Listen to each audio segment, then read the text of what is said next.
Buenas tardes. Continuando con esta Jornada Internacional de Ginecología y Obstetricia, vamos a presentar el simposio sobre puerperio. El puerperio es una etapa crucial, digamos, en la salud materna, ya que sobre todo en países como el nuestro, en el puerperio se produce el mayor número de muertes maternas, ¿no? Con decir que en el Perú 2 de cada 3 muertes maternas se producen en el puerperio. Entonces, y también durante el puerperio se producen cambios muy importantes en la fisiología, en el funcionamiento, en la estructura del piso pélvico, ¿no? Para lo cual tenemos que nosotros hacer una evaluación y una rehabilitación a veces adecuada. Y también, pues, conocido por todos es que en el puerperio se producen, ya sea de nuevo o se reagudizan alteraciones emocionales, cambios importantes en la salud mental de la mujer, que tenemos nosotros que tenerlos presentes. Entonces, en ese sentido, este simposio es muy importante y cuenta con ponentes de lujo, digamos, ¿no? Y para mí es un honor presidir esta mesa con tan distinguidos ponentes. Y quiero aprovechar en lo personal para saludar muy cordialmente a nuestro gran amigo Jack Núñez, no solamente amigo personal, sino amigo de los médicos peruanos y muy comprometido con la salud de la mujer peruana, sobre todo de las más desposeídas. Y como moderador de este congreso, ¿no? Que está reuniendo, como digo, importantes profesionales, como moderador también tenemos a un distinguido y excelente médico conocido por todos nosotros, como es el doctor Pedro Saona Ugarte. El doctor Pedro Saona es médico ginecostetra, ¿no? y doctor en medicina por la Universidad Peruana Cayetano Heredia. Él es profesor principal de esta Universidad Peruana Cayetano Heredia, es PAS presidente de la Sociedad Peruana de Obstetricia y Ginecología, también es PAS presidente de la sección peruana del Colegio Americano de Ginecología y Obstetricia, la COG. También, esto es una parte de su importantísimo currículum, y también algo muy importante de su currículum es que es maestro de la ginecología y obstetricia latinoamericana, ¿no? El título otorgado por la Federación Latinoamericana de Sociedades de Obstetricia y Ginecología, FLASOG, en el Congreso de Cancún, si no me equivoco. Muy bien, entonces vamos a dejar a nuestro amigo también Pedro Saona para que él presente a los invitados y modere este importante simposio. Adelante, Pedro.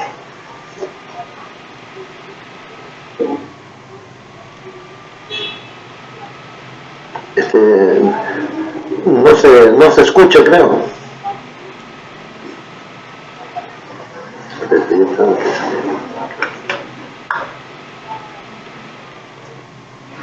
Disculpe, doctor Saona, ¿me escucha? Ya, correcto. Si no me equivoco, creo que hay un problema con su micrófono quizás. Si pudiese darle a la ruedita que dice Cam Mic para revisar en audio, si le puede dar el micrófono para ver qué dispositivo tiene, y si puede ir cambiando de dispositivo para ir probando. No se le escucha, doctor. ¿En este se puede escuchar? Correcto, ahí se le escucha, doctor. Ok, entonces me quedo acá.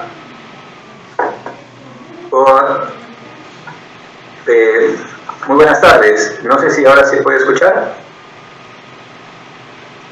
Correcto. agradecer al doctor Cabrera por sus palabras y al comité organizador por permitirme estar con ustedes esta tarde en este simposio. Tenemos temas muy interesantes y debido a compromisos que tienen algunos de los expositores, voy a solicitar que las preguntas, por favor, las vayan haciendo conforme sea cada exposición para realizarlas al final de cada ponencia, dado que algunos participantes tienen compromisos que cumplir. Voy a presentar entonces el primer tema, que es el cuarto trimestre, consideraciones médicas, que está a cargo de nuestro amigo, como ha dicho el doctor Cabrera, el doctor Jack Ludmir, que es profesor principal de obstetricia y ginecología y salud poblacional del Thomas Jefferson University en Filadelfia. Es expresidente ejecutivo y rector asociado de asuntos comunitarios del Jefferson Health de Filadelfia, Pensilvania, Estados Unidos. Profesor emérito de obstetricia y ginecología de la Universidad de Pensilvania. Especialista de medicina materno-fetal y evaluador del American Board de Obstetricia y Ginecología. Ha sido coordinador entre la Federación Latinoamericana de Obstetricia y Ginecología y el Colegio Americano de Obstetricia y Ginecología. Fundador de Puentes de Salud, organización que presta servicios a poblaciones migrantes de Latinoamérica. Y doctor honoris causa de la Universidad Nacional Mayor de San Marcos y profesor honorario de la Universidad Peruana Cayetano Heredia. Nuestro amigo Jack va a tratar entonces el tema del cuarto trimestre. Jack, tienes la ponencia, por favor.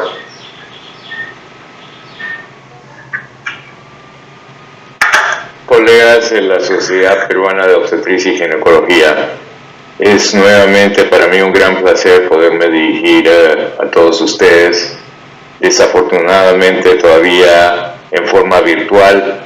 Esperamos que en un futuro cercano podamos en forma presencial poder discutir y aprender juntos. Mi agradecimiento nuevamente a la Sociedad Peruana de Obstetricia y Ginecología por invitarme a estas jornadas y sobre todo al doctor Antonio Lévano por permitirme participar en este simposio sobre el tema del puerperio. Y se me ha asignado discutir lo que en Estados Unidos se llama ahora el cuarto trimestre, consideraciones médicas. Y como siempre empezamos con una declaración que yo no tengo ningún interés o conflicto comercial que declarar. En esta diapositiva pueden ver a la mano izquierda una fotografía de mi último viaje al Perú en el 2019, en el que tuve nuevamente el gran placer y el honor de participar en rondas con los residentes del querido Hospital San Bartolomé, que mi padre fundó en el año 1961 como un programa de residencia de nuestra especialidad. Y al lado derecho, la última fotografía de mi padre, cuando fue honrado como expresidente de la Sociedad Peruana de Obstetricia y Ginecología, justamente un poco antes de que fallezca. Y estos son los objetivos que vamos a tratar de discutir. El primero, discutir la importancia del cuarto trimestre como un cuidado continuo y no limitado a una sola visita. Y me refiero al cuarto trimestre, aquel trimestre que empieza después que la mujer ya dio a luz. Y el segundo objetivo es discutir consideraciones médicas identificadas durante el embarazo que requieren atención en el periopuerio y más adelante. Y quisiera presentarle 3 casos de la vida real que tienen implicaciones de cómo manejar al paciente en el periodo de posparto. El primer caso es una mujer de 28 años de edad, grávida 1 para 1, que fue inducida por preeclampsia a las 39 semanas de gestación. Su posparto en el hospital fue sin complicación. ¿Cuál es el seguimiento que se le debe dar a este paciente una vez que se le ha dado de alta? Porque había tenido el historial de preeclampsia. Ese es el primer caso. El segundo caso es una mujer de 39 años de edad grávida 3 para 3, con un índice de masa corporal de 40. Su embarazo fue complicado por diabetes gestacional. La paciente tuvo una cesárea a las 39 semanas de gestación por un feto macrosómico.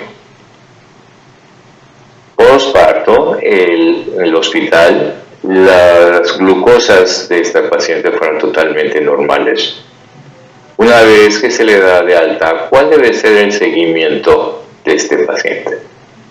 Y finalmente, el tercer caso es una mujer de 31 años de edad que tiene un parto vaginal a las 40 semanas de gestación, ninguna complicación.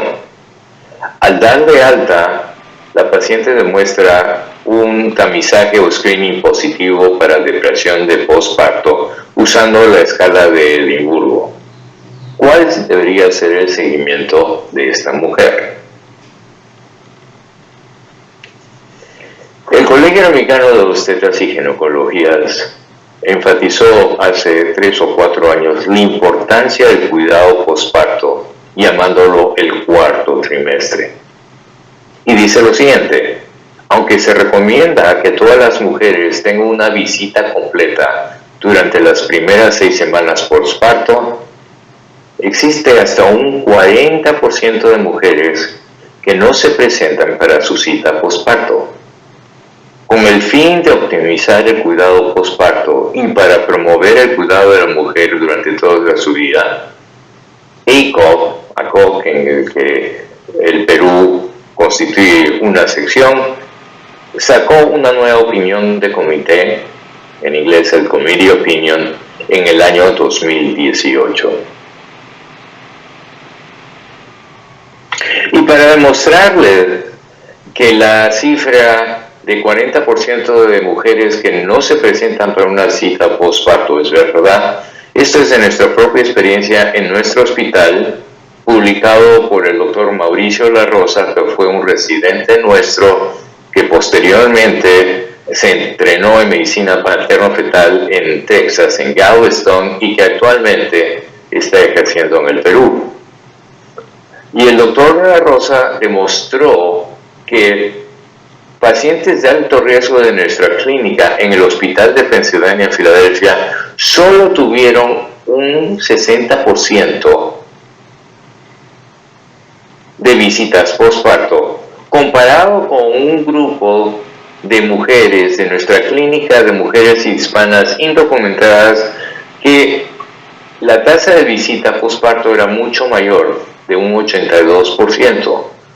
Estas mujeres estaban coordinadas por lo que nosotros llamamos promotoras de salud, que son mujeres de la comunidad que tenían como labor o misión tratar de estar constantemente identificados a los pacientes y enfatizar la importancia del cuidado tanto prenatal como postnatal, lo cual hace realmente una diferencia. Pero lo que realmente sorprende es que en Estados Unidos 40% de las mujeres no se aparecen después de dar a luz. Y esta opinión del Colegio Americano del mayo del 2018 trata de redefinir la visita postparto. Y estas son sus recomendaciones y conclusiones. En primer lugar, para optimizar la salud de la mujer y de sus niños, el periodo postparto debe convertirse en un proceso continuo. Quiero hacer hincapié en la palabra continuo, en lugar de ser un solo encuentro, con servicios de apoyo designados para apoyar las necesidades individuales de la paciente. En segundo lugar, durante el embarazo se debe anticipar un plan para el posparto que considere la transición a la maternidad y cuidado integral de la mujer. Tercero, las discusiones prenatales deben incluir cuando considerar futuros embarazos y proveer el contexto para decidir opciones de métodos anticonceptivos. Y finalmente, idealmente toda mujer debe tener contacto con su proveedor de salud dentro de las 3 primeras semanas postparto. Ojo, 3 primeras semanas postparto. Y la evaluación inicial debe ser seguida con un plan de cuidado basado en las necesidades de la paciente y que concluya con una visita comprensiva no más tarde que 12 semanas después del parto. Por lo tanto, esta opinión del Colegio Americano de Obstetricia y Ginecología propone un paradigma para el cuidado postparto diferente a lo que tradicionalmente ha sido el cuidado en el puerperio. Como ven en esta diapositiva, el cuidado tradicional era simplemente después de dar alta a una mujer, ya sea después de un parto vaginal o de una cesárea, verla una vez a las 6 semanas postparto. El paradigma ha cambiado en el que el proveedor de cuidado prenatal de la mujer toma a su cargo la responsabilidad de seguir en contacto con la paciente una vez que ya ha sido dada de alta, contactar a la mujer durante las primeras semanas postparto, y si hay problemas médicos, como les había dado el primer caso de una mujer que tuvo preeclampsia, chequear la presión arterial entre 3 a 10 días después de que la mujer fue dada de alta, o mucho más visitas, depende de la condición de alto riesgo de la mujer. Y después realizar una visita comprensiva postparto con una transición del cuidado progresivo de la mujer entre 4 a 12 semanas después de haber dado a luz. O sea que es un cambio radical al cuidado tradicional de simplemente ver a la mujer por una visita a las 6 semanas postparto y chequear que todo esté bien en esa visita. Esto implica un cuidado continuo, con una comunicación al ser dado de alta y después un cuidado continuo, haciendo hincapié en el cuidado de por vida de la mujer. ¿Y cuáles son los componentes de un plan de cuidado postparto? Y en esta diapositiva, que es de la CO, que está en inglés, debe haber un equipo relacionado al trabajo, al paciente, al cuidado del paciente, en el que este equipo, que ya sea, puede ser el médico, con una enfermera o con otras personas involucradas en el cuidado de la mujer, tienen todos los datos del paciente para poderse comunicar con ella una vez que ha sido dada de alta. Debe haber planes de cómo dar nutrición al bebé, ya sea por lactancia materna o de otra forma con suplementos. Debe haber un plan de la vida reproductiva de la mujer, cuántos niños más quiere tener, cuándo debe ser el timing o el periodo del siguiente embarazo, y discutir métodos de planificación familiar. En caso que ha habido complicaciones en el embarazo, ya sea problema de hipertensión o de diabetes gestacional, una vez que la mujer ha sido dada de alta, chequear la presión en forma frecuente o medir la glucosa para ver que esta mujer no está predispuesta a desarrollar sobre todo diabetes tipo 2 en un futuro. En aquellas mujeres que han tenido desenlaces adversos durante el embarazo, que pueden estar relacionados con enfermedad aterosclerótica cardiovascular, se debe hacer un despistaje de problema coronario en esa mujer y seguirla anualmente para ver que no desarrolle problemas posteriormente. Salud mental es fundamental, sobre todo si la mujer da señas de algún problema de depresión, y Si es que ha habido problemas postparto, ya sea problemas de disparunia, incontinencia, enseñar a la mujer ejercicios del piso pélvico, sobre todo si hay la posibilidad de un problema de incontinencia al estrés urinaria, y proporcionar ya sea lubricación o hormonas en caso de que haya disparunia. O sea que es un cuidado realmente comprensivo y no como tradicionalmente se ha pensado, una visita corta postparto y nomás chequear cómo está todo muy bien, ok, eso es todo. Y tener en cuenta que al trabajar en equipo, no solamente tienen que ser profesionales de la salud los que están involucrados en el cuidado de la mujer postparto, pero pueden ser familiares o amigos que pueden ayudar ya sea en el cuidado del bebé, en apoyar la lactancia materna, en apoyar a la mujer si es que necesita comidas o cosas en la casa, sobre todo en países como el nuestro, en Estados Unidos, en que uno no tiene ayuda en la casa. Es importante planear estas cosas. ¿Y cuáles son aquellos componentes que son fundamentales? En primer lugar, poder descartar problemas de bienestar emocional. En segundo lugar, el cuidado del bebé y la lactancia, como había dicho anteriormente, y asuntos de sexualidad, contracepción, y enfatizar el periodo intergenésico, que debe ser de por lo menos 18 meses para obtener un mejor resultado en un embarazo posterior. Discutir problemas de fatiga, falta de sueño, muy común en el periodo de puerperio, la recuperación física del parto cesárea, manejo de enfermedades crónicas, ya sea diabetes, problema de hipertensión, de lupus, y el cuidado de salud de prevención, que es fundamental. Fijarse cómo está el estado de vacunación del paciente, pruebas de descarte de cáncer, etc.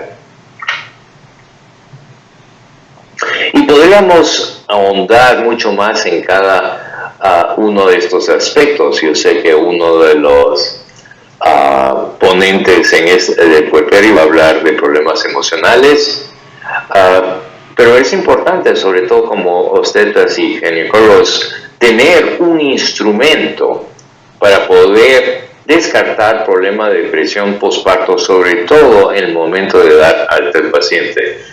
El Colegio Americano de Obstetras y Ginecólogos recomienda como un standard of care que al momento de darle alta al paciente uno tiene que descartar la posibilidad de que esa mujer puede ser a mayor riesgo de problemas de depresión. Es importante discutir la lactancia materna y ver si es que el paciente necesita apoyo.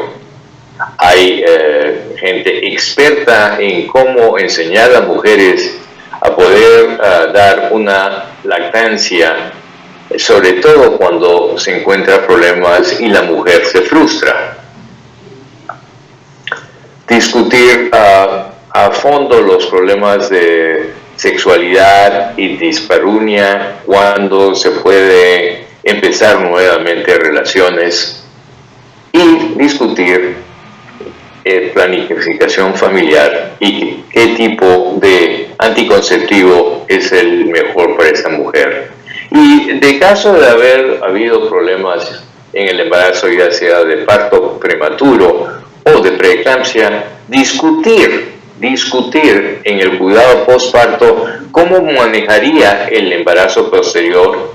En el caso de parto prematuro, discutir el rol de la progesterona, y en el caso de la preeclampsia, discutir el rol de la aspirina.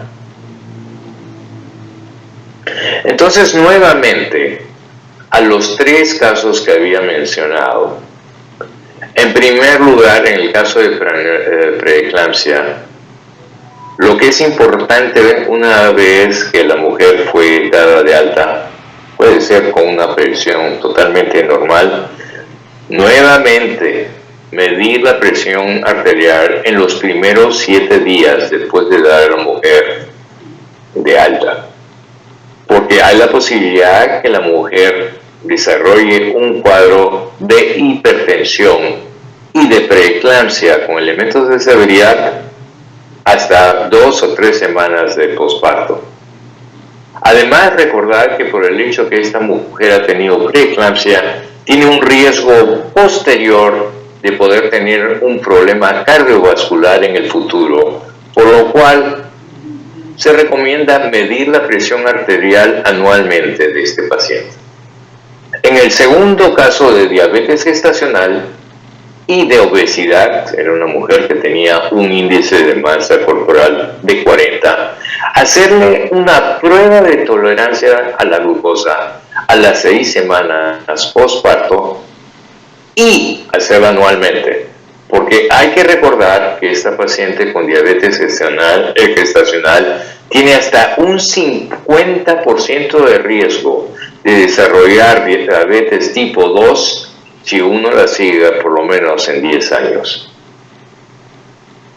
Y el tercer caso, una mujer que tiene un descarte positivo, en nuestro caso usamos la escala de Edimburgo, con mayor riesgo de depresión posparto. Esta mujer requiere un seguimiento cercano y uno puede considerar involucrar a un profesional de salud mental para ya sea un tratamiento, ya sea con fármacos o simplemente con behavioral therapy, con terapia mental. En conclusiones, el periodo postparto o cuarto trimestre constituye una oportunidad de proveer un cuidado continuo a la mujer.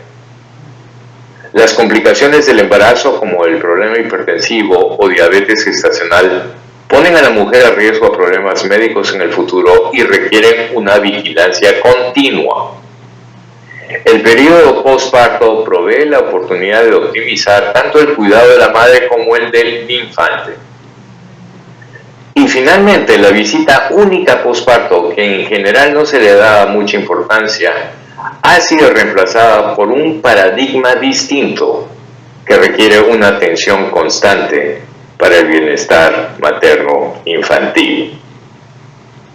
Yo quiero terminar acá. Si es que habría alguna pregunta o alguna duda, ahí tienen mi correo electrónico. Y nuevamente agradecerles por la gentil invitación y esperarlos ver en un futuro muy cercano en forma presencial. Muchísimas gracias.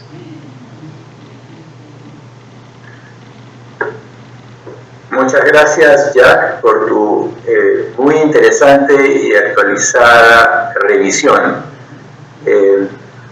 No sé si tenemos alguna pregunta.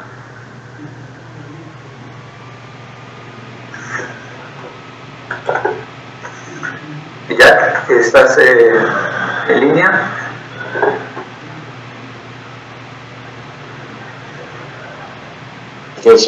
Buenas tardes. Jack, gusto verte. Un placer. Gracias.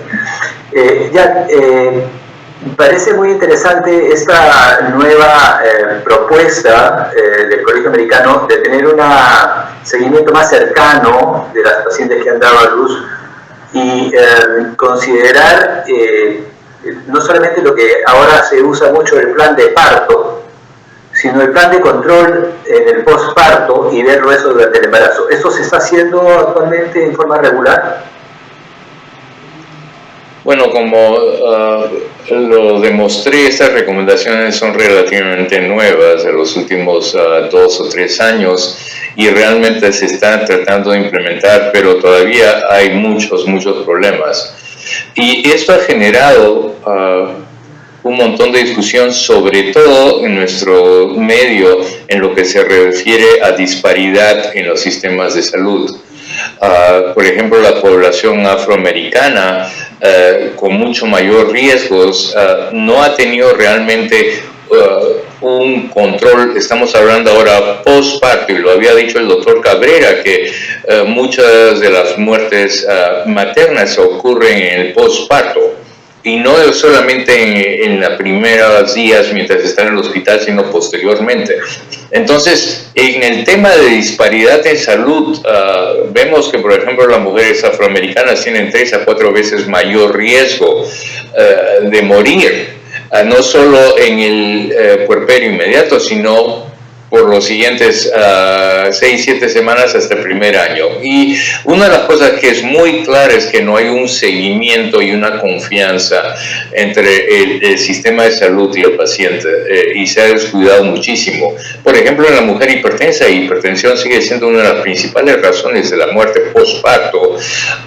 No hay un seguimiento, no hay un tipo de comunicación factible que realmente envuelve tanto al profesional de la salud como al paciente, y hay muchísimas barreras, sobre todo a una población vulnerable, de poder venir todo el tiempo al hospital o a una cita, y ahora que hay muchísimas otras formas, incluyendo simplemente usar un celular, cómo usar nuevas tecnologías para poder apoyar a la población. Entonces, realmente ha habido un cambio de actitud que todavía está en evolución, sobre todo en poblaciones vulnerables. Y yo conozco muy bien la realidad en nuestros países, en el Perú, en sistemas en hospitales del Ministerio de Salud o Seguridad Social. No estoy hablando del paciente que es totalmente privado, que tiene una relación muy cercana a su médico, pero estoy hablando de las poblaciones que van a Seguridad Social, o sobre todo a los hospitales del Ministerio de Salud, en que, ¿dónde está el seguimiento? No solo a pacientes de bajo riesgo que tuvo el baby, pero a los pacientes de riesgo, ¿qué tipo de comunicación hay? Entonces es una forma, en lugar de darle de alta y decirle, usted llame a ese teléfono o venga a su control postparto en 6 semanas y nadie sabe si vino o no vino y no hay seguimiento. Entonces yo creo que requiere no solamente una cuestión personal, sino un cambio en el seguimiento. Por lo tanto, en Estados Unidos el Colegio Americano peleó muchísimo que el cuidado postparto no solamente se extienda por 6 semanas y que los seguros que habían dado un seguro de emergencia solamente para el parto y postparto no solamente sirvan por 6 semanas o por 8 semanas, sino que se extienda por todo un año postparto, todo un año, porque pueden haber muchísimos cambios y desafíos durante ese tiempo. Entonces, yo creo que hay mucho, la sociedad sobre todo, por lo menos obstetricia y ginecología, podría tomar un gran rol, empezar a empujar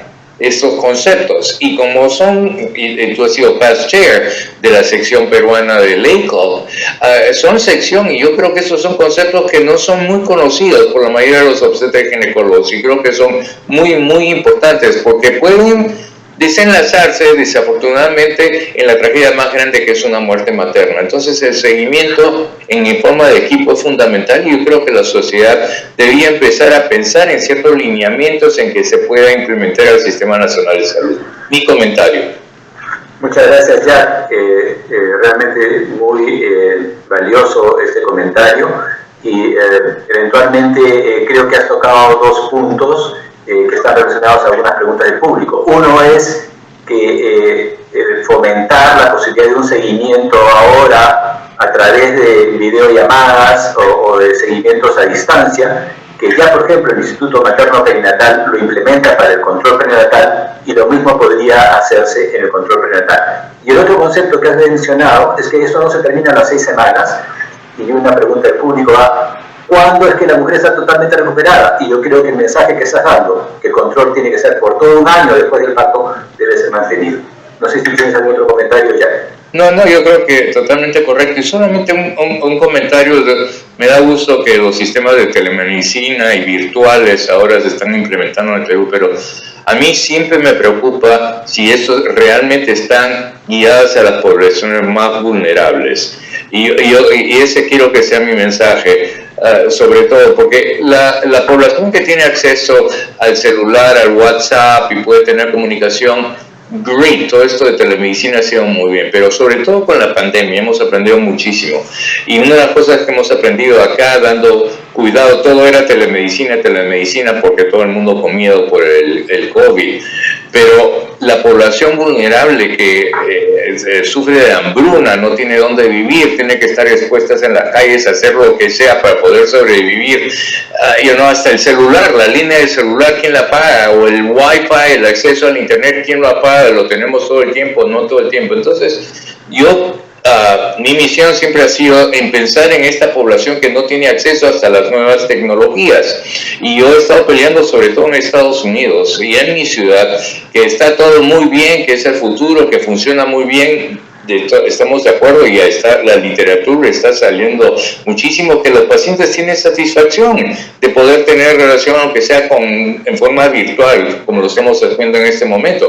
Pero ojo, ¿qué pasa con la población que no tiene el acceso o que no puede estar comunicándose porque no pagó el teléfono o no pagó el esto o está haciendo 100,000 otras cosas porque tiene que sobrevivir? Entonces ese es solamente como un comentario que como sociedad obstetrícia y ginecología tenemos que pensar en esa población también. ¿Qué hacemos si no tienen acceso a las nuevas tecnologías? Muchas gracias. Creo que eso es una buena reflexión a tomar en consideración y trataremos de incorporarla a las recomendaciones de la sociedad y eventualmente al Instituto Materno Perinatal y al Ministerio.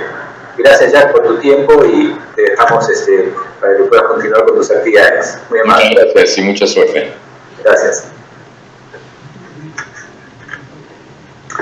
A continuación, quisiera invitar a la doctora Raquel Carmona. No sé si la doctora está presente. Hola, buenas tardes. Muy bien. La doctora Raquel Carmona es licenciada. Mi nombre es Raquel Carmona. Es licenciada en Medicina y Cirugía General. Doctora Carmona, buenas tardes acá en Lima. Un gusto saludarla. Gracias. La doctora Carmona es licenciada en Medicina y Cirugía General por la Universidad de Córdoba, España. Es especialista en psiquiatría por el Hospital Universitario Puerta del Hierro de Madrid. Directora de la Unidad de Gestión Clínica de Salud Mental del Hospital Valle de los Pedroches, en el área norte de Córdoba. Tiene formación en salud mental perinatal por el Instituto Europeo de Salud Mental Perinatal en Madrid, España, y es directora del primer programa de salud mental perinatal en el ámbito público de Andalucía, España. La doctora Carmona nos va a hacer una presentación en relación a las afecciones emocionales en el puerperio. Y les pediría que, terminada la presentación de la doctora Carmona, me hagan llegar sus preguntas para poder conversar con la doctora al respecto. Doctora Carmona, muchas gracias por estar presente. Pediatra de adultos y perinatal. Hace ahora 7 años que pusimos en marcha el primer programa de salud mental perinatal en la sanidad pública andaluza. Aún hoy es pionero y único y una de las escasas iniciativas de atención especializada en perinatal en el ámbito público que hay en España. Quisiera agradecer antes de comenzar a la Sociedad Peruana de Obstetricia y Ginecología su amable invitación. Mi ponencia tendrá como objetivo aproximarnos a los trastornos mentales perinatales más frecuentes en el puerperio.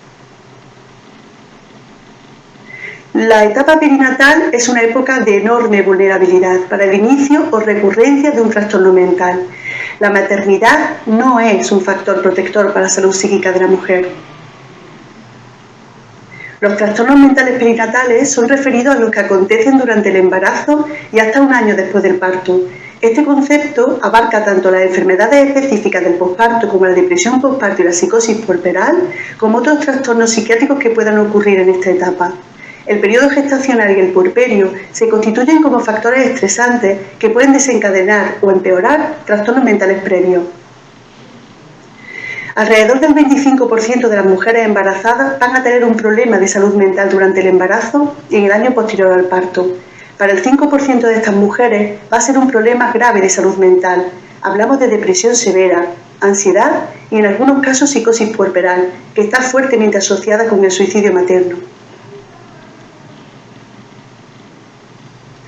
El proceso de ser madre conlleva cambios físicos, fisiológicos, cognitivos y sociales que requieren una adaptación.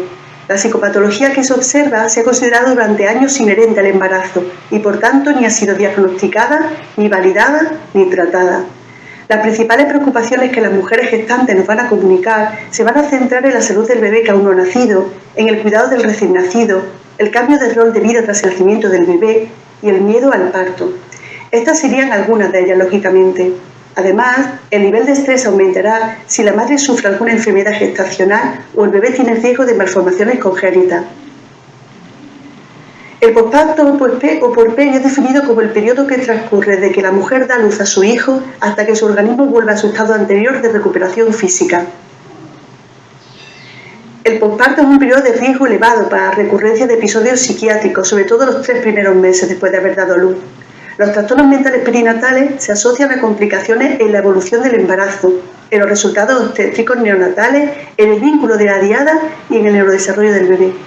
Hay teorías fisiopatológicas que han sido desarrolladas para relacionar la variación de los estados emocionales de las embarazadas con la oscilación hormonal. Centrándonos en el puerperio, la abrupta deprivación hormonal de estrógeno y progesterona tras el parto que sufre la mujer se sumarían a los factores sociales que exigen fenómenos adaptativos funcionales. Clásicamente, el puerperio se divide en un puerperio inmediato, un puerperio precoz o clínico y un puerperio tardío. Cada vez se da más importancia al puerperio que se extiende más allá de los 45 días, el puerperio emocional o psicológico, que puede llegar a durar 1 o incluso 2 años. Es por eso que se podría concretar entonces como posparto a este tiempo que se extiende más allá de los 45 días tras haber dado a luz. En sí, nos centramos en la readaptación de la mujer a un nuevo rol sociofamiliar, además del reajuste estrictamente fisiológico. Y ahora, para adentrar en la psicopatología, nombraremos maternity blues, porque estrictamente no es un trastorno mental perinatal, y luego nos adentraremos en la depresión posparto, en la ansiedad posparto, en la psicosis puerperal y en el TOC.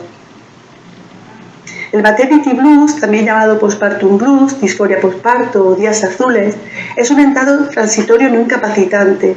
Lo experimentan desde un 15 a un 85% de las puérperas, pocas horas a unas semanas tras el parto, con un pico entre el 4º y 5º día.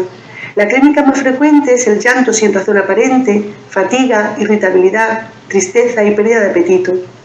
Suele ser más frecuente en mujeres con trastornos disfóricos perimenstruales. No suele requerir tratamiento especializado por psiquiatría, aunque la detección por parte de los proveedores sanitarios encargados del seguimiento de la mujer es fundamental, ya que puede ser factor de riesgo para la depresión posparto. Hay que dar apoyo emocional, informar sobre la circunstancia vital que está viviendo la mujer y fortalecer su rol de madre. Si la clínica persiste más de 2 semanas, sí que sería importante derivación a especializada psiquiatría para una evaluación. La depresión posparto fue descrita por Pitt en 1968 como una depresión atípica. Posteriormente se ha visto que la clínica es similar a otros episodios depresivos en otros momentos vitales. La mayoría de los autores definen la depresión posparto como aquella que aparece entre los primeros 6 meses y el año después del parto. El inicio se sitúa antes de la 4ª o 6ª semana después de haber dado a luz. Es la enfermedad materna más frecuente en el posparto. Se estima hasta un 22% de las mujeres la sufren en el primer año tras haber dado a luz.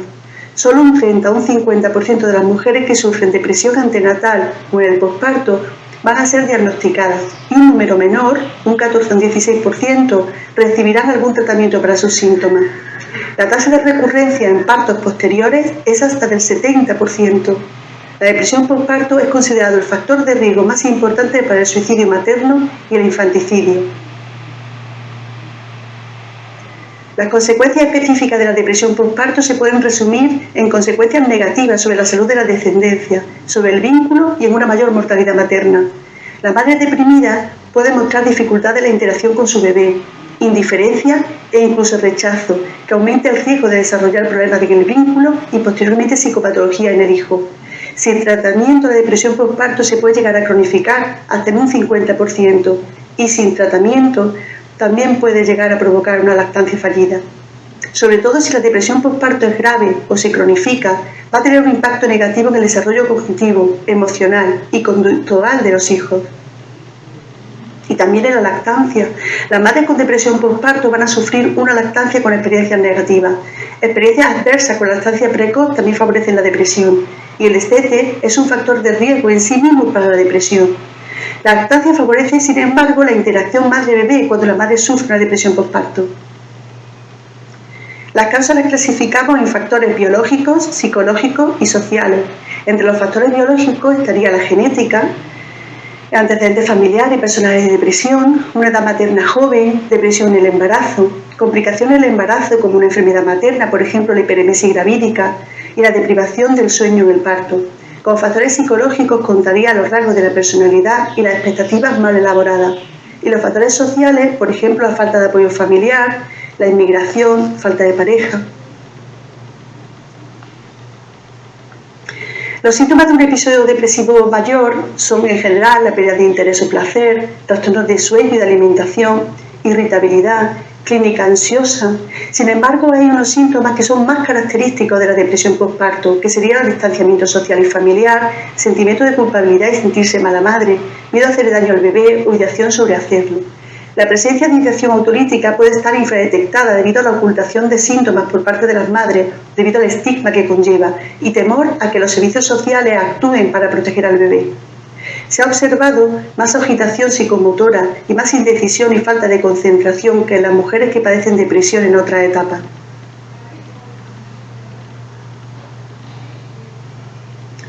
El cribado, en el marco de los sistemas sanitarios, se refiere a la realización de pruebas diagnósticas a personas en principio sanas para distinguir aquellas que probablemente estén enfermas de las que probablemente no lo están.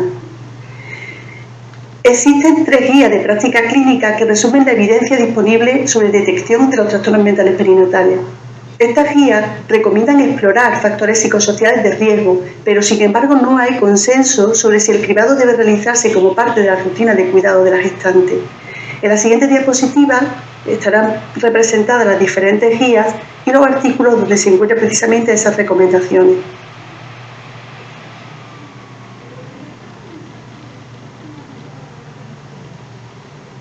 Además de las guías, también hay principales guías de práctica clínica y diferentes organizaciones médicas y gubernamentales que apoyan estos consejos.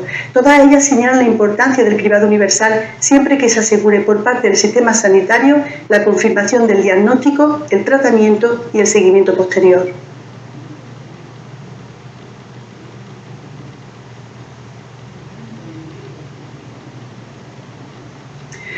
Tanto las guías de práctica clínica como las asociaciones inciden en la necesidad de identificar precozmente a las mujeres en riesgo de sufrir un trastorno mental perinatal. El planteamiento, sí, por lo tanto, debe ampliarse a todas las madres que han dado a luz. Los proveedores de servicios sanitarios encargados del proceso dependerán del entorno y de la capacidad del sistema sanitario. En algunos lugares pueden ser matronas, en otros pediatras de atención primaria, obstetras o psiquiatras. Para apoyarnos en el diagnóstico, tendríamos en el screening un periodo óptimo para poder realizarlo, sería entre la segunda semana y los 6 meses después de dar a luz. Entre las escalas que tenemos habitualmente y se utilizan estaría la escala de Edimburgo, la Postpartum Depression Screening Scale o la General Health Questionnaire. Esta última, en mi entorno, en España, asociada a la escala de Edimburgo, incrementa el valor predictivo positivo hasta el 78%. También podríamos apoyarnos en las preguntas Wally. Como resumen, los criterios para optimizar la detección y el seguimiento de la depresión postparto sería utilizar instrumentos validados, realizar evaluaciones coincidiendo con las revisiones de las pacientes, tener en cuenta los factores de riesgo para los trastornos de estado de ánimo perinatales, ser especialmente estrictos y cuidadosos con la atención que se proporciona en aquellos casos en los que se detecten pensamientos suicidas, preparar a todos los profesionales sanitarios para que ante un caso diagnosticado puedan o bien iniciar una terapia o bien remitir a las pacientes a otra unidad en la que puedan recibir el tratamiento adecuado y establecer sistemas que garanticen el seguimiento del diagnóstico y el tratamiento. Y por supuesto, valorar mucho en la prevención el cuidado físico, con autocuidado de rutinas saludables, el apoyo y el soporte social y familiar, expectativas ajustadas, bien elaboradas, divulgación de estas patologías para la fácil detección de las mismas y vigilar antecedentes y factores de riesgo. El abordaje médico debe excluir otras causas somáticas de la clínica y detectar algún tipo de emergencia. Los antidepresivos constituyen el abordaje fundamental en los casos moderados y severos. Los ansiolíticos nos servirán de coadyuvante en caso de clínica ansiosa. Hay que comenzar con los que han resultado eficaz en periodos de enfermedad anterior si la madre lo ha padecido. De elección en antidepresivos, los inhibidores selectivos de la recaptación de la serotonina y en ansiolíticos, la benzodiazepina. Y que sean compatibles con la lactancia. Existe una página web española, e-lactancia, creada por el doctor José María Aparicio, en la que se puede consultar la compatibilidad de los psicofármacos con la lactancia. Animo a consultarla.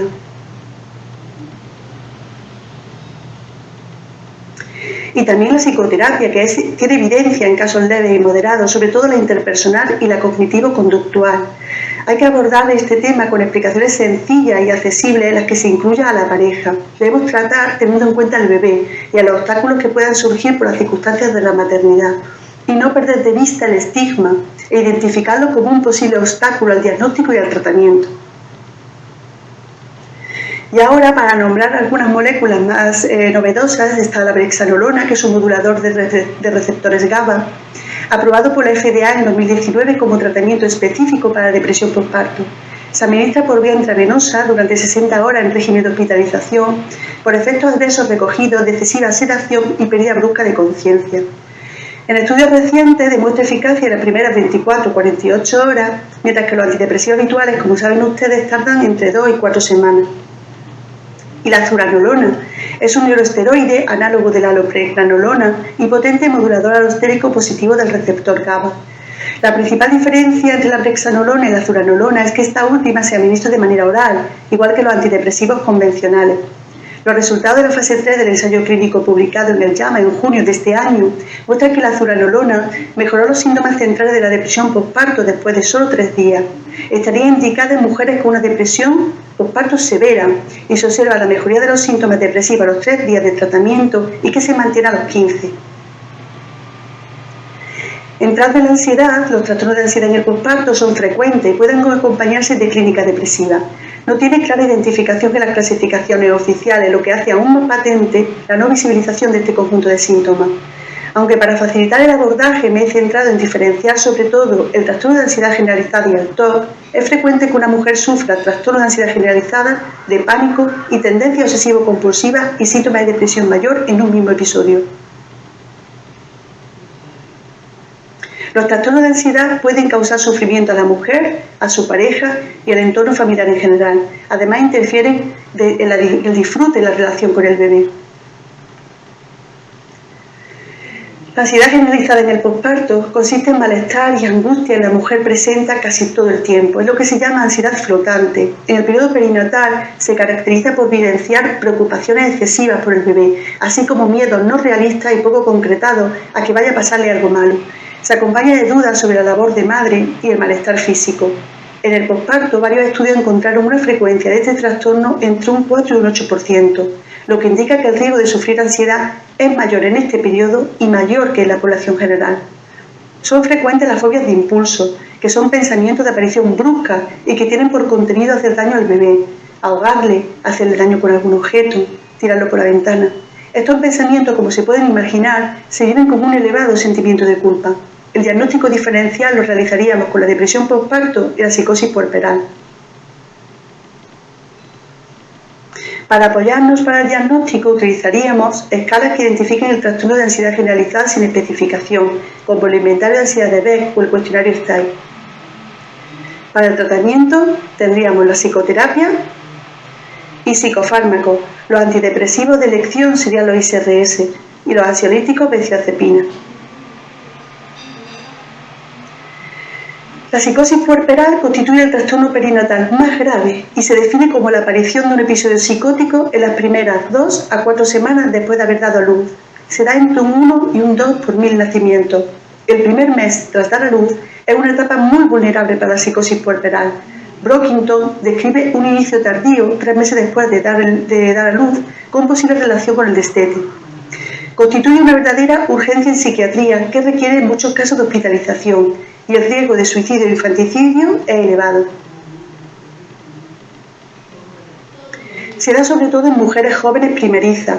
sin apoyo familiar, con antecedentes personales de trastorno psicótico y sobre todo trastorno bipolar diagnosticado y que cursa con una retirada reciente del tratamiento con estabilizadores del ánimo, antecedentes familiares de trastorno del ánimo, situaciones de privación del sueño, embarazos que han cursado con complicaciones obstétricas y el riesgo de reincidencia en embarazos siguientes es elevado también. Es brusco en el comienzo, aparecen mujeres sin antecedentes previos de psiquiatría y la deprivación del sueño, incluso en horas antes del parto, es un factor de riesgo importante. Y es una urgencia médica. Para ello tendremos que hacer una evaluación somática completa, incluyendo analítica, una evaluación neurológica y de infecciones. Y el diagnóstico diferencial lo realizaremos sobre todo con el trastorno psicótico inducido por sustancias, afecciones tiroideas, VIH, síndrome de Sheehan, patologías autoinmunes, neoplasias cerebrales y enfermedades psiquiátricas previas descompensadas. El cuadro se caracteriza por la aparición de desorganización del pensamiento, desorientación y confusión, cambio en el estado anímico y alucinaciones. Y el tratamiento se debe ampliar la diada al padre y al resto de la familia, siguiendo un modelo ecosistémico. En algunos casos hay que valorar la hospitalización y lo ideal sería que fueran unidades madre-bebé. No son muy frecuentes y en algunos países, en España por ejemplo, no existen. En países cercanos, como el Reino Unido, sí, son bastante más frecuentes. Si es una unidad de psiquiatría donde se va a proceder al ingreso, sería conveniente que se coordinaran para hacer visitas frecuentes del bebé a la madre. Los psicofármacos de elección serían ansiolíticos, neurolépticos y el litio en monoterapia, también la terapia electroconvulsiva. Si es el litio el tratamiento de elección, habría que continuarlo meses después de la revisión y es compatible con la lactancia. Las unidades madre-bebé son unidades especializadas y hospitalarias para algunas mujeres con problemas de salud mental durante el embarazo o después del nacimiento de su hijo. Pueden admitir a mujeres en el embarazo tardío y en cualquier momento hasta que el bebé tiene 1 año de edad. Son lugares tranquilos y acogedores, arquitectónicamente diferentes a las unidades de hospitalización tradicionales. Trabajan en estrecha colaboración con equipos comunitarios de salud mental, perinatal, servicios de maternidad y atención primaria. En el seguimiento hay que tener especialmente cuidado con la prevención por la recaída en episodios posteriores de embarazo y la psicoterapia para la elaboración del proceso. El trastorno obsesivo-compulsivo es un trastorno psiquiátrico que se caracteriza por la presencia de obsesiones y compulsiones. Tiende a pasar desapercibido para el entorno hasta que los síntomas son intensos y graves e interfieren en el funcionamiento vital de la paciente. Si esto ocurre en el posparto, puede ser que existan aún más barreras para que la paciente reconozca el trastorno por sentimiento de vergüenza. En general, el TOC se caracteriza por la presencia de obsesiones y compulsiones. Las obsesiones son pensamientos, ideas o dudas que son vividas con angustia y disconfort. Y las compulsiones son impulsos de realizar actos físicos mentales con el fin de aliviar dicha angustia. En las mujeres en la etapa perinatal, el contenido de las obsesiones a menudo implica daños relacionados con el bebé. Aparecen en un 1,7% en el posparto. El riesgo de padecer TOC se multiplica por 2 en mujeres embarazadas o puérperas. En el 22% de las mujeres el TOC debuta el mismo año que la menarquia. Se deja ver una clara relación hormonal con un TOC que debuta o empeora en la etapa perinatal, esos síntomas obsesivos que empeoran en la fase premenstrual. En el 50% de los casos sufrirán empeoramiento en el posparto. Algunos profesionales sanitarios tienen dificultades para diferenciar las obsesiones de una paciente con TOC posparto de la psicosis puerperal. En consecuencia, se asume que toda ideación dañina relacionada con el bebé puede conllevar un riesgo de seguridad. Es posible, por tanto, que las mujeres, por temor a consecuencias sociales que generen que les retiren, por ejemplo, la custodia de sus hijos, no busquen atención médica. El TOC perinatal tiene implicaciones negativas para la salud del bebé, aún en el útero, el recién nacido, el lactante. Y en el periodo posparto va a interferir con la crianza de los hijos, el funcionamiento de las relaciones y la vida diaria en general. Es frecuente un aumento de síntomas obsesivos en el tercer trimestre de la gestación. Esos síntomas obsesivos varían típicamente y son más frecuentes de limpieza en el embarazo y de verificación en el posparto. Aparición brusca en el posparto y la clínica más frecuente y típica de un TOC posparto serían obsesiones centradas en miedo a dañar el bebé accidental o intencionadamente y como compulsión a la copulación constante del bienestar del niño. Como factores de riesgo tendríamos la historia previa de depresión o ansiedad, incluida la depresión posparto, historia previa de patología premenstrual y trastorno de la personalidad, sobre todo el obsesivo y el evitativo. Las mujeres con insomnio a mitad del embarazo tienen niveles significativamente más altos de ansiedad perinatal y síntomas de tos de posparto. El insomnio a mitad del embarazo es un marcador de ansiedad concurrente y un predictor de ansiedad posparto. Para la detección, además de la entrevista clínica, nos podemos apoyar en escalas como las que figuran en la diapositiva. Y para diagnóstico diferencial lo realizaremos con la depresión posparto y la psicosis puerperal. El tratamiento será psicoterapia y si optamos por psicofármacos, los inhibidores selectivos de la recaptación de la serotonina, que en este trastorno deben ser dosis más elevadas. Si falta la respuesta, se tienen que apoyar con neurolépticos. La pandemia por COVID-19 ha supuesto un inmenso impacto en la sociedad con implicaciones sanitarias y económicas. El efecto sobre la salud mental aún es poco conocido y esto es especialmente crítico para las mujeres embarazadas o en la etapa puerperal. El CDC designó a las mujeres embarazadas y en el posparto como vulnerables en la pandemia por COVID. Durante este tiempo han surgido guías como la que aparece en la diapositiva, que recogen recomendaciones de autocuidado y de divulgación sobre síntomas que pueden requerir vigilancia especializada. Deberemos estar alerta para abordar las consecuencias de esta pandemia y estar preparados para su abordaje. Muchas gracias por su atención.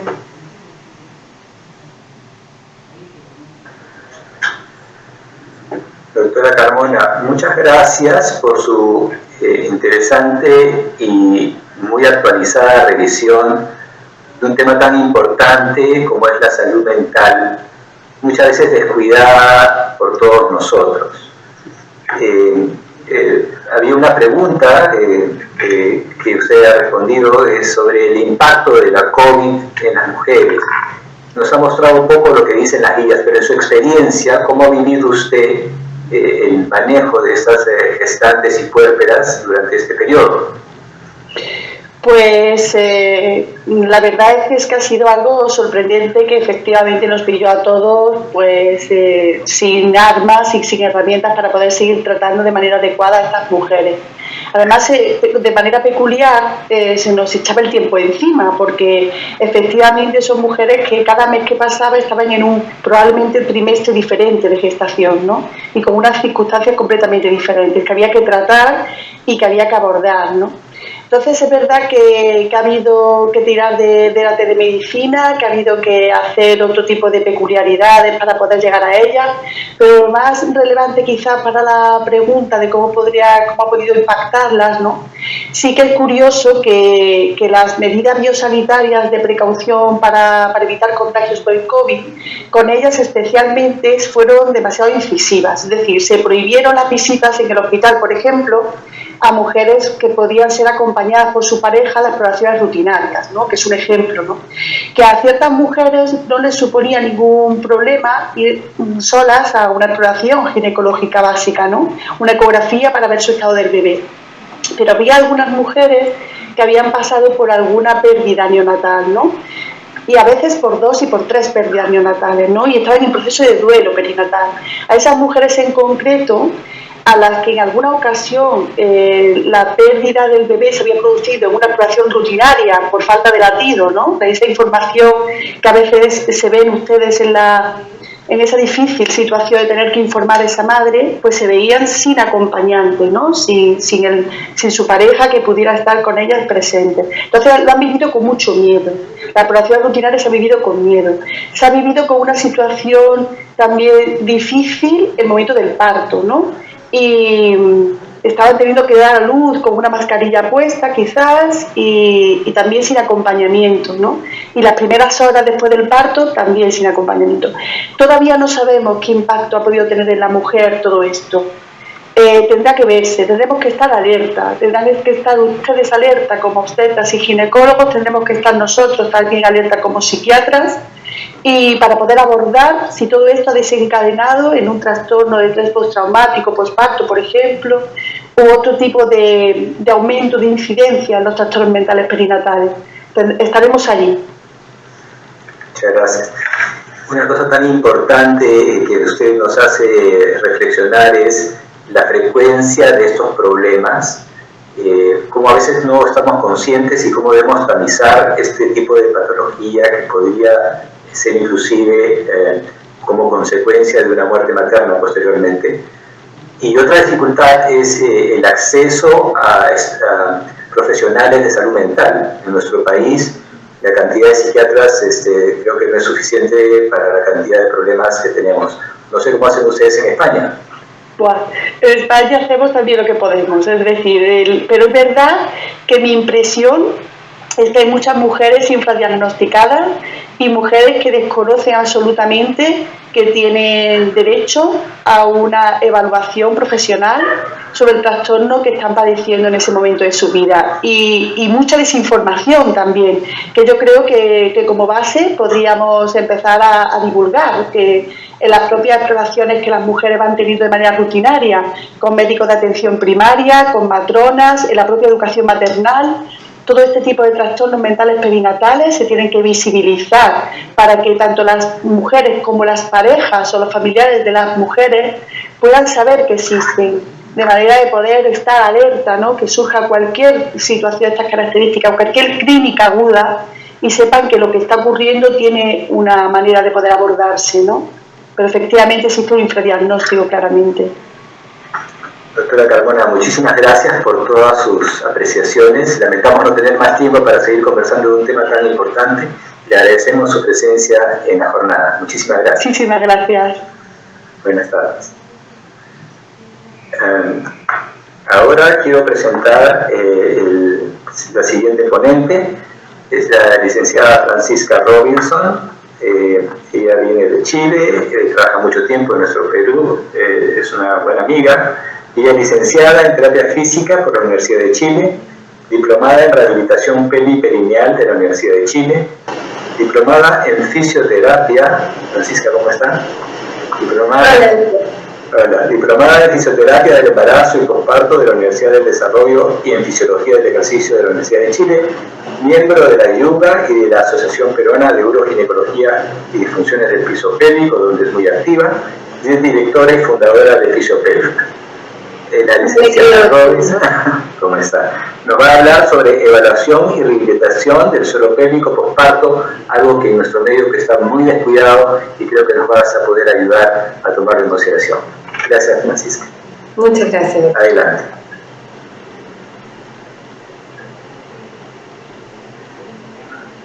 Vamos a comenzar la ponencia.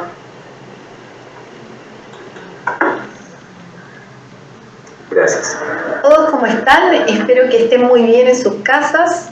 Mi nombre es Francisca Robinson, soy fisioterapeuta de suelo pélvico, embarazo y posparto, y el tema que les voy a presentar es fisioterapia en el posparto.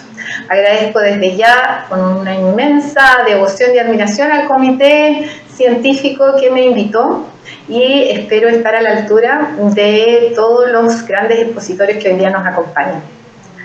Voy a partir hablando acerca de quiénes son nuestras pacientes, esas mujeres que después del embarazo, después del parto, quieren retomar su actividad física, quieren volver a su actividad laboral, quieren volver a realizarse en distintos aspectos de la vida. Por lo tanto, la visión hacia la integralidad, hacia esta salud de la mujer, es algo que yo comparto. Ver el embarazo como un evento en que podemos intervenir, podemos generar cambios en nuestras conductas obstétricas que nos hagan tener mejores resultados y que acompañen a la mujer en todo su ciclo vital.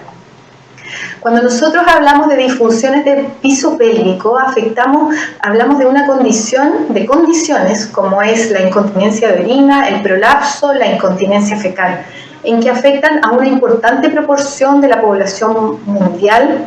El prolapso, por ejemplo, afecta entre el 43 al 76% de la población femenina. La incontinencia es reportada por millones de personas y su pesquisa es escasa, ya 16% en pacientes que consultan solo por otros temas uroginecológicos. Afectan negativamente la calidad de vida de nuestros pacientes y muchos de estos nunca buscarán ayuda para resolver este tema. Existen factores que están confirmados por la evidencia y están reportados en este artículo que revisé del doctor Guzmán del 2019, que son los factores de riesgo para las disfunciones del suelo pélvico, donde hay factores modificables y no modificables. Eso nos hace y nos obliga a revisar, para poder intervenir en aquellos que son modificables, nuestras prácticas en la obstetricia, nuestras intervenciones en embarazo, parto y posparto.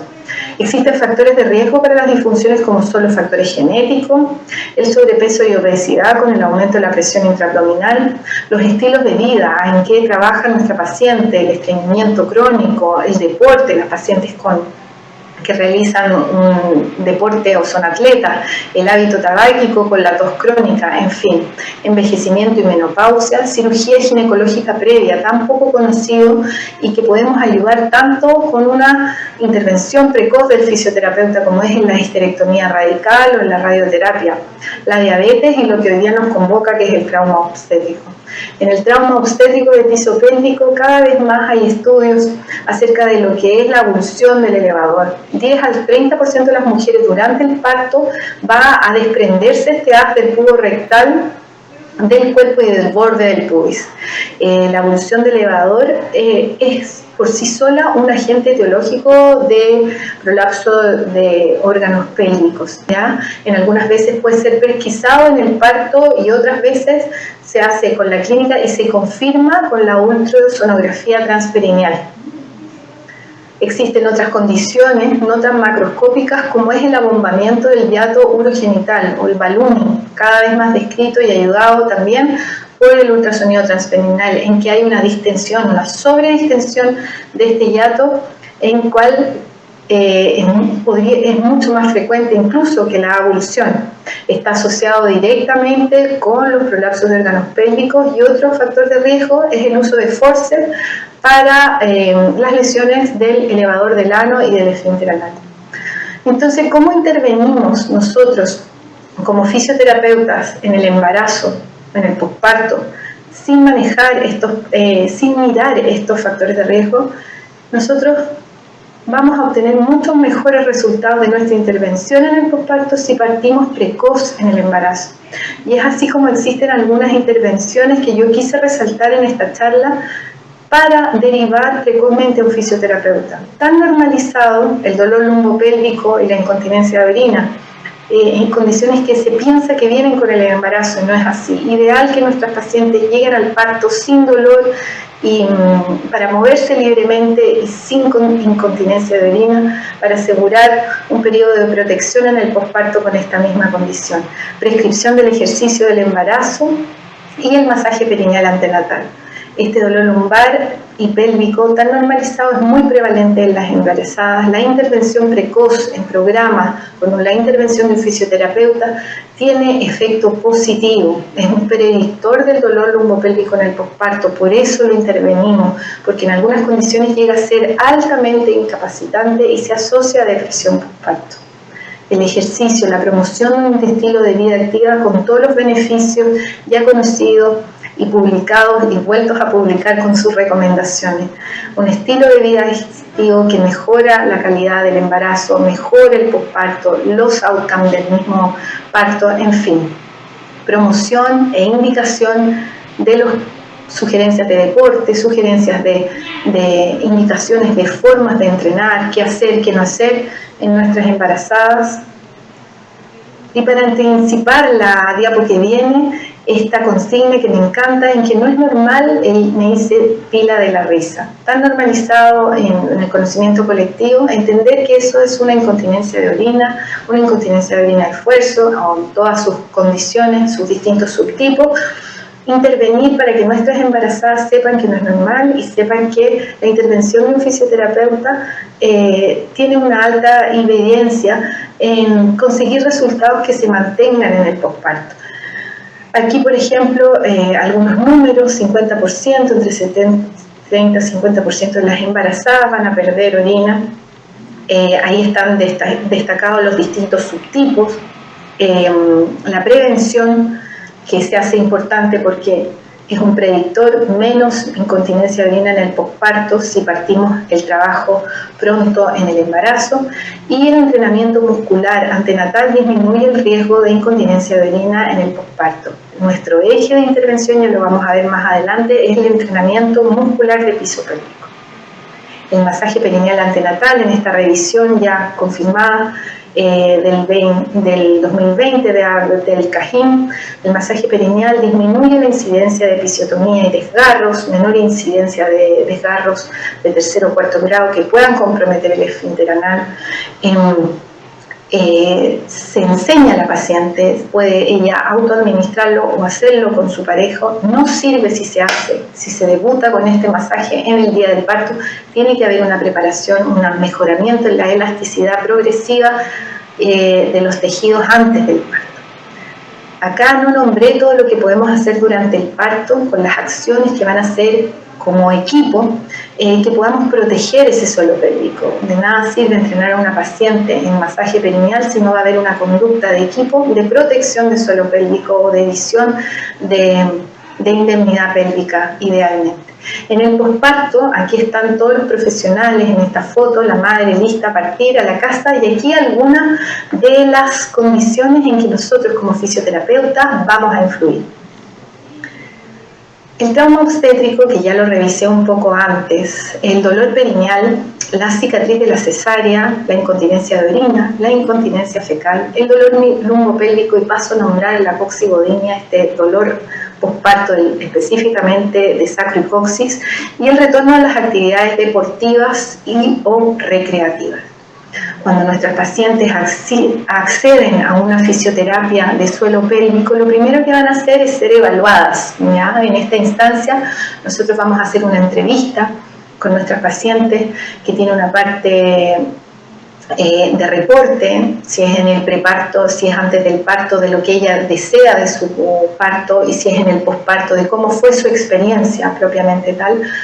Y vamos a hacer un examen físico acucioso del suelo pélvico, de columna, de diafragma, de esta pelvis, en fin, todo este complejo abdomino-lumbopélvico, y vamos a establecer las primeras indicaciones de autocuidado según el estadio en que encontremos a nuestra paciente y objetivos para trabajar a corto, mediano y largo plazo. Luego vienen las sesiones de terapia, en que en general a nuestras pacientes las vemos una vez a la semana y anexamos a nuestra intervención ejercicios o trabajo en casa que puedan apoyar y mantener los resultados y los objetivos que nos planteamos al inicio. Instancias de seguimiento en que vamos evaluando lo que hemos conseguido para posteriormente indicar una alta de fisioterapia. Nuestras intervenciones pueden ser en el posparto inmediato o tardío. Existe evidencia de los beneficios de ver a las pacientes desde la hospitalización, como la que puse aquí en este reporte. Y en general el eje es el entrenamiento muscular de suelo pélvico que, iniciado ya sea precoz o tardíamente, nos ayuda con temas de incontinencia de orina.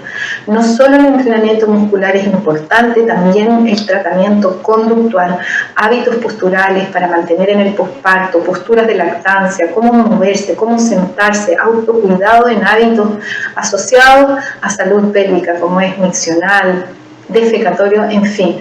Englobamos en una intervención integral todo lo que se relaciona con la salud pélvica de nuestra paciente posparto. El dolor perineal es una instancia poco derivada, y que el objetivo también es recibir estas pacientes, ver y visualizar la fisioterapia como una opción para evitar la disfunción sexual, para evitar que este dolor y estos cambios que se van a producir en la pelvis, que hacen que los músculos queden más lábiles, tengan un efecto deleterio en el tiempo, ¿ya?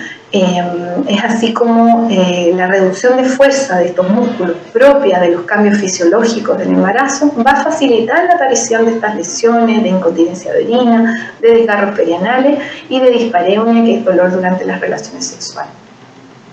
Estos dolores, estas laceraciones se producen espontáneamente en el parto o pueden estar asociados a una episiotomía, mayormente a una episiotomía media. Pueden estar asociados en los grados mayores a incontinencia fecal.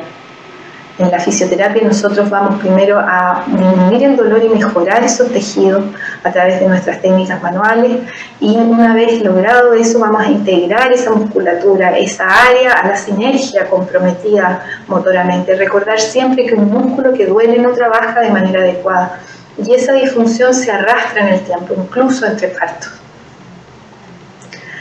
Algunas líneas para la cicatriz de la cesárea, esta entidad que algunas pacientes se queda y no es muy pesquisada. Dolor, movilidad postural reducida, puede generar atrapamiento del inguinal, dolor lumbar. Muchas veces estas mismas adherencias de las capas, digamos, más inferiores de la cesárea pueden generar urgencia y frecuencia miccional o gatillar puntos miofasciales que generan dolor en uretra o clítoris. La incontinencia de orina, como les dije, tiene un impacto en el posparto, y aquellas pacientes que continúan incontinentes a los 3 meses tienden a continuar en el largo plazo. Es por eso que la intervención precoz en pacientes que ya están con incontinencia o vienen del embarazo se hace necesaria. Aquí podemos ver algunos números en que el 40% de las incontinencias de orina existe una prevalencia incluso a 12 años posterior al parto. Los factores causales los conocemos y el ejercicio, el entrenamiento muscular de suelo pélvico tiene una evidencia de nivel 1A para todo lo que es la incontinencia de orina de esfuerzo. Este entrenamiento en el posparto sufre algunas modificaciones, sobre todo anexándolo a la rutina de una embarazada. Nos apoyamos, como puse ahí, en recordatorios visuales, telefónicos y en mucha educación. Cuando una embarazada, una puérpera, entiende que salimos de esta visión bebecéntrica para incluir el tema del suelo pélvico como tema de salud pélvica, que es importante lograr para una recuperación completa de ella como mujer, la adherencia de nuestras pacientes es significativamente mejor. La instrucción verbal, el apriete y suelte o haz tu scaling no funciona, no es suficiente. Ya lo comprobaron en estos estudios. Nosotros necesitamos corroborar en consultorio que nuestra paciente sea capaz de aislar en una contracción y en una relajación la musculatura del suelo pélvico. Tan importante como contraer los músculos del suelo pélvico es saber relajarlos también. Aquí les muestro algunos accesorios y un equipo, por ejemplo, de biofeedback con el cual nosotros como fisioterapeutas trabajamos con nuestras pacientes con incontinencia fecal, algunas con incontinencia de orina, con hipertono del suelo pélvico. Eso es un electrodo vaginal que va en la cavidad femenina, en la vagina, y se conecta a este equipo, por ejemplo, que es un equipo de biofeedback, o también a equipos de electroestimulación según nuestra evaluación. Considerar también las disfunciones biomecánicas en nuestros pacientes. Esta pelvis, el proceso de parto, es una sobrecarga que una vez que se produce el parto necesita una reeducación muscular. ¿A quién no le ha pasado o no han visualizado que las embarazadas en el puerperio continúan caminando como embarazadas? Esa pelvis tiene que volver a encontrar la sinergia motora, a grabar estas contracciones coordinadas de nuestros músculos. En la evaluación de suelo pélvico postparto nosotros vamos a evaluar esa diástasis, favorecer mecanismos de activación y cierre, considerar el dolor lumbopélvico como un posible condicionante de esta reeducación biomecánica, los dolores, como ya decía, el coxis, y proponer desde un enfoque precoz la reeducación de estas sinergias musculares de manera que nuestros pacientes hagan un retorno progresivo a, por ejemplo, las actividades deportivas y recreativas. No que nuestras pacientes no salgan a trotar a las 2 semanas postparto por desconocimiento. Mucho de eso se hace en la educación al embarazo, pero en otras instancias, en la educación postparto, en la evaluación postparto, vamos a educar a nuestros pacientes para que eviten las actividades de impacto hasta la semana 12-16, eviten los abdominales de tronco sobre piernas que aumentan la presión en el suelo pélvico. Educar y educar es un pilar muy importante en nuestra formación. La progresión, el respetar los tiempos de cicatrización de los tejidos, el respetar los tiempos del cuerpo. La promoción de la actividad física, en un estilo de vida activo, la inclusión de hipopresivos, por ejemplo, y el fomento del retorno al peso pregestacional. ¿Qué mujeres se benefician de una evaluación postparto? Todas. Ojalá todas nuestras mujeres pudieran acceder a una, ¿ya? ¿Y cuándo realizarla? Nosotros proponemos generalmente una revisión postparto si no hay algún indicio de lesión intraparto, a las 6 semanas postparto para el parto vaginal y a las 8ª semana para un parto por cesárea. Y ya me voy despidiendo de ustedes agradeciendo una vez más esta invitación y este fomento al trabajo en equipo, a la visión multidisciplinaria de salud de la mujer y a considerar este evento en la vida como una oportunidad para educar a nuestros pacientes, para educar a esas madres, para educar a nuestras mujeres en torno a los cuidados del suelo pélvico que van a servir y van a tener un impacto para toda la vida. La mayoría de las pacientes con disfunción de piso pélvico les encanta, prefieren ser tratadas bajo un enfoque multidisciplinario. Gracias por esta instancia, gracias por apoyar el trabajo en equipo. Me despido de ustedes aquí con esta foto en mi consultorio, divirtiéndome aquí previo a un Halloween. Ahí pueden ver mis redes y mis contactos y escríbanme si quedaron dudas, si quieren saber más. Estamos abiertos a educar y a mejorar la difusión de los cuidados y la intervención de fisioterapeutas en el área. Muchas gracias por su atención.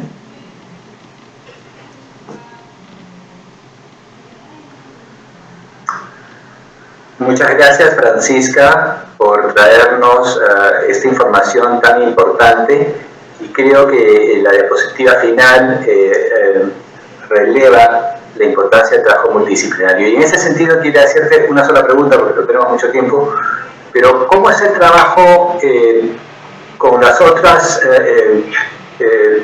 trabajadores de salud que tenemos que ver con la salud de la mujer? Entiendo que no hay tantas fisioterapeutas para poder hacer digamos, la prevención anteparto y postparto. No sé si hay algún trabajo conjunto con los ginecólogos, con los licenciados en obstetricia, etcétera. ¿Cómo va eso en nuestro país? Bueno, querido doctor, nada, agradecer nuevamente la instancia. Excelente pregunta, me encanta. Yo vivo en Perú hace 10 años. Cuando llegué no había prácticamente nada y era todo por descubrir. Hemos generado el suelo pélvico, es gine, es uro, es coloprocto y con mucho orgullo puedo decir que ya no estamos tan solos. ¿Ya? Cada vez más hay más fisioterapeutas que se han ido a formar en el área. Es verdad que en nuestro país la especialidad no se da de manera más fácil, pero el interés creciente de fisioterapeutas existe. Recordar que el 2018, doctor, usted también, y gracias al apoyo de la sociedad, logramos nuestro primer curso con el doctor Lévano, que siempre ha sido un pilar docente y apoyador en la visión conjunta. Hicimos nuestro primer curso de fisioterapia y ginecología juntos, apoyado por Cayetano Heredia. Puedo decir que el trabajo se da, puedo decir también que cada vez más hay más fisios en esta área, que el trabajo se hace en conjunto a partir del conocimiento, doctor. Estas son instancias vitales en que se difunde. También tenemos que darle valor a nuestras mujeres que cada vez están más informadas, y aunque queramos o no, el tema de las redes sociales y en este contexto de pandemia, el hecho de poder llegar a más mujeres a través de la información de redes sociales ha hecho que más mujeres se informen y en esta misma información crear más conciencia de salud pélvica. Yo creo que en nuestro país los desafíos son grandes, las desigualdades son súper importantes, notorias, pero poco a poco, doctor, a través de estas instancias que son la educación, congresos, incentivar el trabajo desde fisio y desde también nuestros nuevos residentes en ginecología, se van haciendo cambios, doctor. Yo doy fe de eso. El trabajo en equipo es real. Muchas gracias, Francisca, nuevamente, y en nombre de la sociedad agradecer tu presencia en este simposio que ha dado relevancia a nuestra jornada. Muchas gracias. Muchas gracias, doctor. Quiero dar la palabra al doctor Santiago Cabrera para que cierre el simposio, y no queda más que agradecer al comité organizador por haberme invitado a este interesante simposio. Muchas gracias.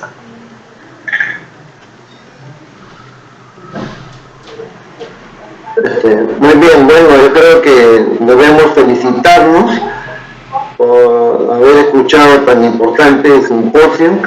Una felicitación y agradecimiento especiales a los ponentes por sus brillantes exposiciones, al doctor Jack Lundvik, Raquel Carmona y Francisca Robinson, y por supuesto a nuestro moderador, con la forma tan brillante como lo ha hecho el doctor Pedro Saona. Muchas gracias y también al comité organizador, y continuamos con las actividades de esta Jornada Internacional de Ginecobstetricia. Buenas tardes, gracias.